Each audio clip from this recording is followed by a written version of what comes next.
So quick video here, question from a viewer, Harley. Please do a video how to use testosterone. How to get your doctor to give you a testosterone prescription. Well, that's an interesting video, but I'll do it because of all the cycling and the NBA and the MMA issues going on with testosterone recently. How are these people getting testosterone legally?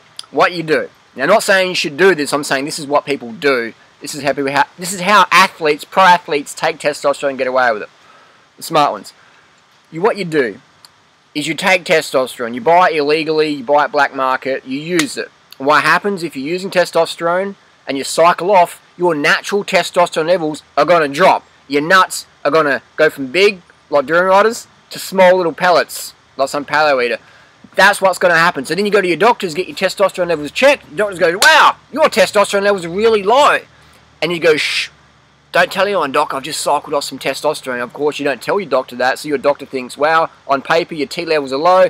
Go get this guy a prescription. He's only in his 20s, 30s. If he's 50s, they'll definitely give him a prescription. So that's how you legally get your testosterone. You game it, you scam it. Now, there's definitely side effects to using synthetic testosterone. I don't recommend it. I know I've got good friends who do use it, and they tell me about side effects. I've got some other friends who use it for medical reasons. That's a whole other video. I want to keep this quick and sharp to the point. That's how people do it. They use testosterone, cycle off, go to the doctors, their T levels are low, doctor gives them a legal prescription, they get it cheap, they get it safe, pharmaceutical quality, it's not, grey.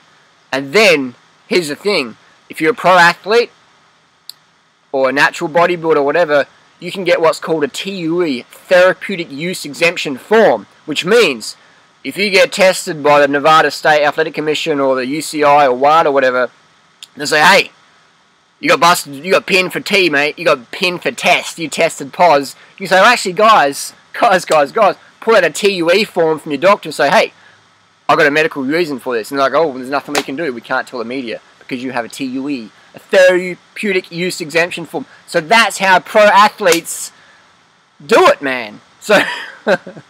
So if you get busted for testosterone, you must be pretty dumb because you didn't get your TUE, which is so easy to get. And the next thing is, Alistair Overeem had a testosterone epitestosterone ratio of 10 to 1. So normal ratio is 1 to 1. This guy had a 10 to 1, the MMA fighter. So people are like, how does that work? So he was just dumb. He didn't get a TUE.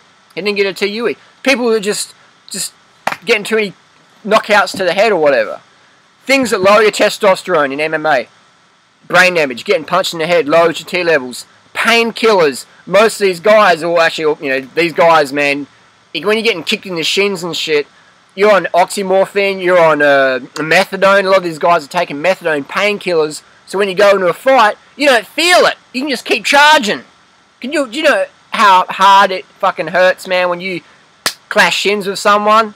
It fucking hurts, man. And if you're fighting heavyweight, ultra heavyweights, whatever, people are on painkillers. So the brain damage from getting hit lowers your T levels. Your painkillers lower your T levels. Your anabolic hormone steroid usage cycles lower your T levels. So all these things in pro sports, especially MMA, naturally lower your T levels. So then you can get your testosterone boosted up synthetically with a TUE form legally, and that's how it works. That's how professional sports works, ladies and gentlemen.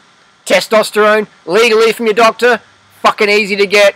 I don't promote it, I'm just telling you how it is.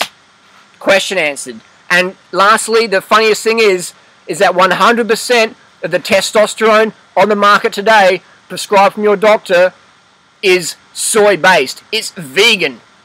All the testosterone these meatheads are using is fucking vegan. How is that?